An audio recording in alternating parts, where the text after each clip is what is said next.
para autopostularse el general Federico Ponce Valles, ¿ah? Y que fue contra quien se inició la gran lucha y se logró, ¿ah?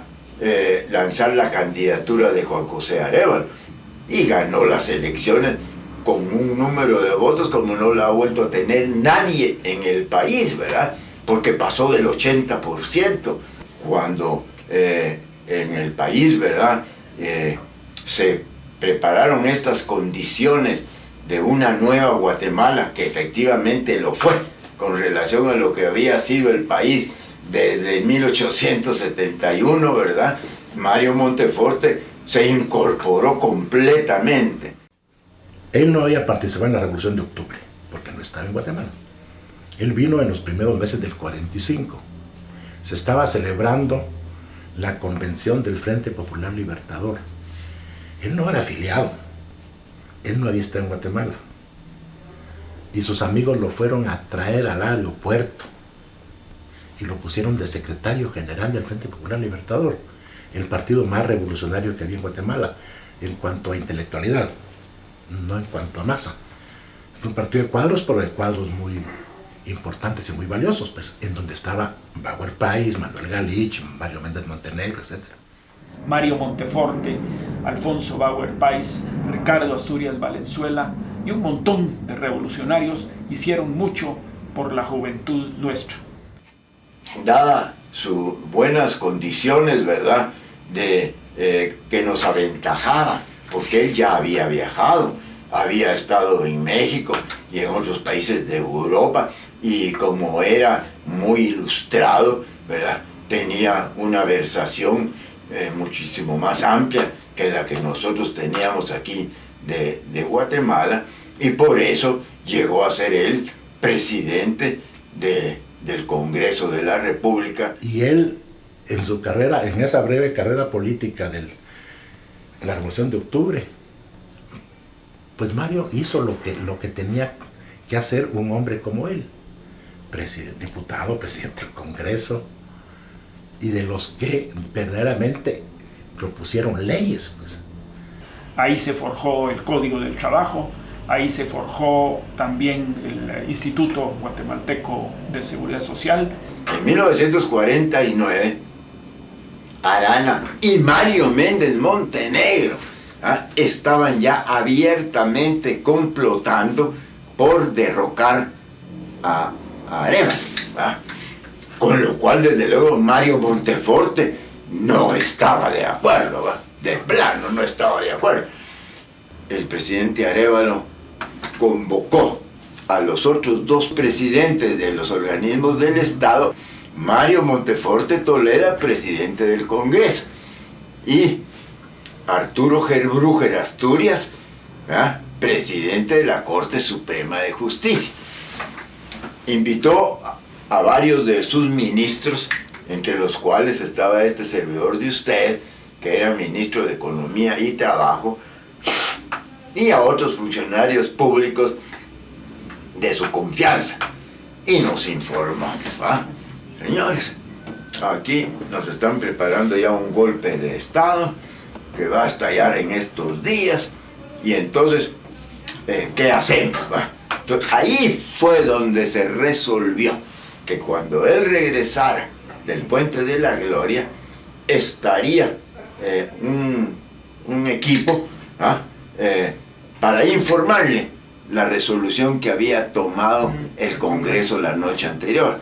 Y se reunió el Congreso extraordinaria y secretamente, ¿verdad?, y lo desaforó. Tan no se pensó para nada en asesinarlo, que quien acompañaba a Arana a su lado era el jefe del Estado Mayor Presidencial de Arévalo.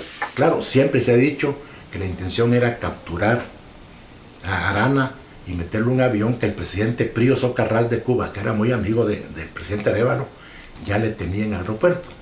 Meterle un avión y mandarlo al exilio a Cuba. Alguien imprudentemente trasteó un arma, se le fue un tiro o se puso nervioso, empezó la balacera, mataron a Arana, se volvió una revolucioncita doméstica de 3 días. Hay fotos donde está Mario Monteforte con el fusil defendiendo el Palacio Nacional. Así fue. Y Mario Monteforte fue de los funcionarios que yo creo que patrióticamente mantuvimos esa actitud y salvamos a Guatemala de haber caído ya desde entonces bajo un régimen militar. Hasta que cayó el segundo gobierno de la revolución, presidido por Jacobo Arbenz Guzmán, y Mario tuvo que irse al exilio. Yo estaba recién nacido y lo que ocurrió fue que mi madre cargó con mi hermano Mario, conmigo, con doña Chusita, la madre de mi padre, y salieron precipitadamente hacia México. Mi padre estaba detenido en esos años. En 1955, estando Mario preso, como muchos de los líderes de la Revolución del 44, recibió un premio de la Unión de Universidades de América Latina. Era un premio continental por una novela llamada Una manera de morir.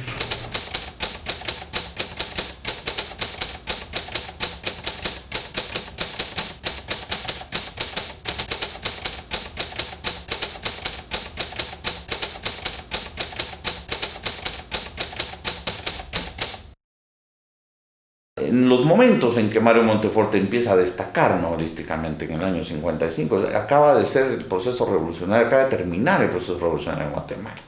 En ese momento, la izquierda internacional entra a jugar un papel muy importante en el movimiento cultural latinoamericano y por una u otra razón, Mario se ve ante ciertos enfrentamientos con este punto político, digamos. Monteforte fue soldado de los Estados Unidos para la Segunda Guerra Mundial. ¿Por qué? Entonces eso jamás se dice que lo agarraron y lo metieron al cuartel, pues. Y si no es por Jorge García Granados, que era embajador en Washington, y que él llegaba a decirle, sacame de aquí, al fin logró quitarlo del... Lo reclutaron, como es en todas partes, a la fuerza. Una vez estaban tomando tragos en una cantina y Tito Monterroso mencionó una injuria fabricada por Cardosa y Mario le dio una trompa en la cara. Y luego se enteró que había sucedido. Luis Cardosa de Aragón, en un círculo de prominentes intelectuales mexicanos, acusó a Mario de ser un agente de inteligencia de los Estados Unidos. Eso no es de extrañar ni en Mario ni en nadie, pues. Las acusaciones de agente de la CIA o de stalinismo o de colaborador con los tirios o los troyanos, eso es pan diario en Guatemala, pues, ¿verdad? Porque la única forma que hay de atacar a alguien no es por sus ideas, sino que descalificándolo. Y si a esto sumamos que por un problema de faldas que tuvo Mario con una de estas personas que integraban esta rosca que dominaba todo el gremio intelectual mexicano, pues a Mario lo excluyeron. Y luego por el otro lado no comulgaba con Octavio Paz, quien se había convertido en liberal. Y entonces quedó Mario en medio, como un independiente que se tuvo que abrir paso como pudo. Entonces él se vuelve un anarquista, se vuelve alguien que no lo quieren unos ni lo quieren otros. Y es posible que esta haya sido una de las causas porque en todos esos años la mayor parte de la obra de Mario fue pedagógica. Es curioso cómo en México, en estos años de exilio, ¿a qué me refiero?, trascendió mi padre mucho como gente universitaria, como catedrático, como investigador. Guatemala es un país de perdidosos. Perdimos la oportunidad de ser una nación antes de la venida de los españoles. Perdimos las ideas fantásticas para la época de gentes como Larrazábal, Delgado, etcétera, que habían brillado en Cádiz y en Bayona, y la transformaron a la independencia en un hecho protocolar. Perdimos la magnífica visión de campo, progreso, justicia que tenía uno de los más grandes presidentes que hemos tenido, Mariano Gálvez. Perdimos todos los postulados, las ideas de cambio y magnificencia que habían concebido los liberales a lo largo del siglo XIX, después de 30 años del más inverosímil gobierno que hemos tenido, formado por analfabetas. Perdimos la reforma del 71, también matando a su máximo jefe y también reduciendo a polvo todo su trabajo. Perdimos la visión breve, pero de todas maneras digna de recuerdo, del movimiento unionista del 22, que aspiraba nada menos que a la democracia grande y a la reconstitución del istmo centroamericano.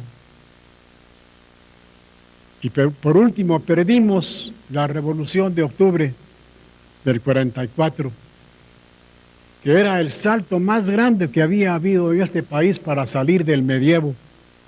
Los causantes de estas catástrofes, de estas pérdidas, son los mismos que funcionan hoy impidiendo en este país el avance democrático. Son exactamente los mismos, con diferentes rostros, caras, es más vulgar llamarlos. De manera que tengamos presente que estoy presentando un caso casi patético de permanencia de fuerzas que debieron desaparecer hace muchos años. Tenía una capacidad de análisis para los fenómenos políticos que verdaderamente es ejemplar. Al imperialismo no hay que inventarle nada, con solo decir lo que es, ya basta para luchar contra ellos. Mario Monteforte tenía esa lucidez. Era un hombre muy lúcido en la política. Y ahí están sus escritos donde analiza la izquierda, la derecha, el centro del cotarro político. Y lo hace con mucha precisión y además con un análisis científico, no con juicios de valor, no con especulaciones.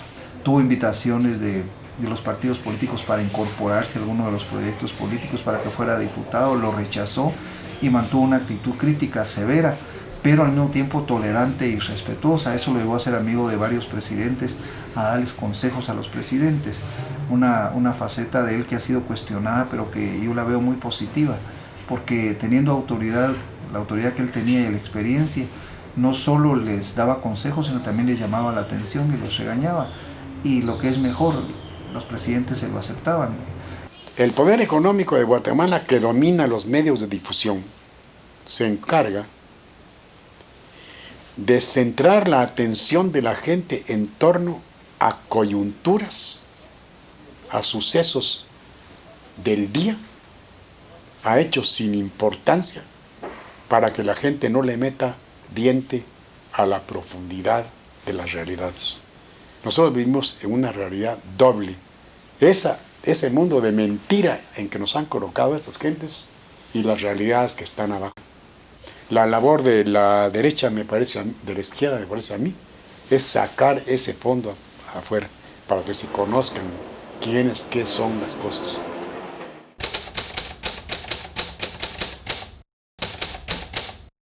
Por fortuna ya no tenemos censuras. Hoy día somos bastante libres para crear. Y en Centroamérica, más que en ninguna parte, ustedes no se imaginan el grado de libertad que tenemos los escritores en la América Central. ¿Por qué? Porque nosotros no dependemos de mercado, porque nuestros libros no se venden, porque no vivimos del comercio. El escritor que está pensando en escribir libros para volverse rico está absolutamente loco. Nosotros nacimos para morirnos de hambre y defendernos a través de ocupaciones como enseñar, como traducir, dar clases de baile, qué sé yo, pero no escribiendo. De eso no se vive. La mayor tragedia de Mario fue cuando cumplió 85 años. Y un día se sentó y se puso a hacer cuentas y realizó que hacía 10 años se podía haber retirado y dedicarse a lo que tanto le gustaba, hacer novelas, obra de ficción. Y sencillamente no había tenido el tiempo de detenerse a analizar la situación. Él como escritor nunca logró llegar a tener ganancias por derechos de autor suficientes para que pagaran el ritmo de vida que él llevaba. Así que él siempre vivió de la docencia. El Instituto de Investigaciones Sociales de la Universidad Nacional Autónoma de México lo envió a muchos países para estudiar procesos sociales del momento que podrían ser útiles para nuestros países. Esta labor académica de Mario no fue una actividad sedentaria. Diría que fue un trabajo de campo, un trabajo de investigación que lo llevó a recorrer el mundo. Él participó junto a otros autores nuestros en aquel momento haciendo teatro. Creo que el caso de Solórzano y otros escritores guatemaltecos en México entonces ejercieron el mismo interés. Mario también lo hizo. Sus obras de teatro las hemos visto, algunas las logramos ver representadas acá. Creo que para él su obra más importante era El Salto de Fuego. Esta obra la montó varias compañías en el extranjero, pero Mario cuenta que el montaje que realmente a él lo satisfizo fue el que dirigió Atahualpa del Chopo. Luego de eso se montó La Noche de los Cascabeles, que dirigió Manuel Corleto. La casualidad es que cuando él me pidió esa escenografía, faltaba un mes para la inauguración de la obra. Y empecé y no iba ni por la mitad de la primera obra, cuando en eso, fíjate que ya trasladamos la obra para dentro de 4 meses. Entonces sí me dio tiempo a esa experiencia que fue muy linda. También trabajé en otra escenografía de su obra El Escondido, en donde era muy pequeña, una obra de longitud tradicional, y entonces no hubo campo para desarrollar muchas ideas, solo con el terremoto al final de la obra en que pues toda una ciudad tenía que moverse e ir desapareciendo. Mario en ese momento se fue de viaje.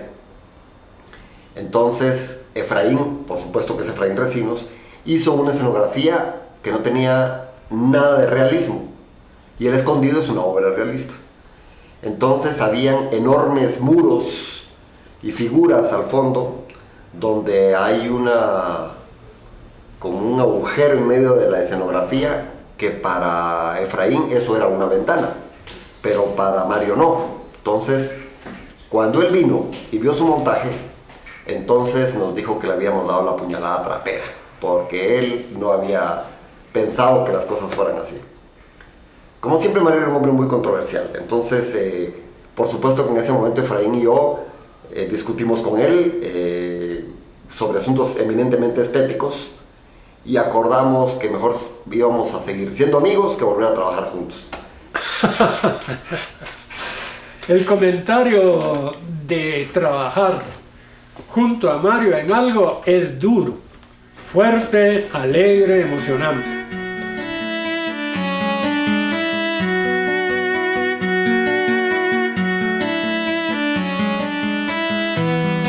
Fundamentalmente para mí Mario Monteforte Toledo es uno de las 3 grandes figuras de la literatura nacional en narrativa del siglo XX, y la influencia de él es fundamental y determinante en la creación. Pongamos el hecho de que cuando él escribe sus primeras 3 grandes novelas, digamos las 3 que lo definen como un autor, es en los años del proceso de la Revolución Guatemalteca, ¿verdad? Entre el 48 y el 55. En ese periodo de tiempo, él va a escribir la novelística nacional que va a dominar y que va a generar una referencia, una influencia en todos los autores posteriores. Entre la piedra y la cruz, donde acaban los caminos y una manera de morir, representan la novelística guatemalteca del siglo XX. El problema es que como él como autor o como persona sale fuera del país, ¿verdad? quienes vivían en ese momento en el país no van a tener acceso a la obra de él con la misma frescura que los mexicanos estaban teniendo. Sin embargo, todos los jóvenes escritores en aquel momento, en los años 60, los años 50, estuvieron obviamente influidos, se acercaron a la novela de Mario, fueron leyéndola en México, la leyeron aquí en Guatemala subrepticiamente en algún momento dado, y se convirtió en la referencia. Digamos, cuando nosotros analizamos a los novelistas, Miguel Ángel Asturias y Mario Montefuerte Toledo, son los dos novelistas. Tito Monterroso es un narrador de otra naturaleza. La gran diferencia entre ellos dos es que mientras Asturias inventa un lenguaje poético que lo convierte en universal, ¿verdad? Monteforte se vuelve el novelista hecho y derecho al estilo de la novela del siglo XIX, ¿verdad? Entonces él escribe novelas todavía con una narración limpia, donde cuenta, donde hay muchas emociones, y todo eso va a ser la referencia. De aquí en adelante cualquier escritor en Guatemala tiene que referirse a la novela de Monteforte. Estamos hablando de uno de los grandes escritores de lengua castellana y de Hispanoamérica. Como él mismo decía, yo soy un clásico, y como buen escritor clásico, nadie me lee. Yo creo que Mario Monteforte tuvo, en algún sentido, como él mismo refería en ocasiones, cuando ya había más de un vino por delante, un poco de mala suerte.